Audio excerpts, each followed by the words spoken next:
মা দেখে যা হাঁটছি আমি তোর দেখানো পথটি ধরে। আসছে পহেলা বৈশাখে আফরান নিশো ও তানজিন তিশার নতুন নাটক প্রবাসী, মাকে দেওয়া কথাটা। নাটকটি পরিচালনা করেছেন নির্মাতা মাবরুর রশিদ বান্না। নাটকটিতে নিশোকে দেখা যাবে এক প্রবাসীর চরিত্রে। মার স্বপ্ন পূরণ করতেই পাড়ি দিয়েছে বিদেশে, কিন্তু প্রবাসী জীবন যে কতটা কষ্টের তা আমরা নাটকটি দেখলেই বুঝতে পারব।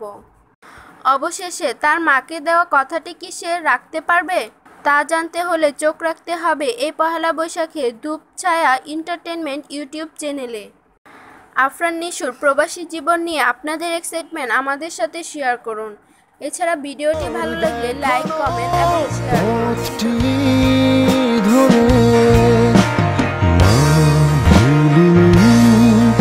আমি জানি আমি যে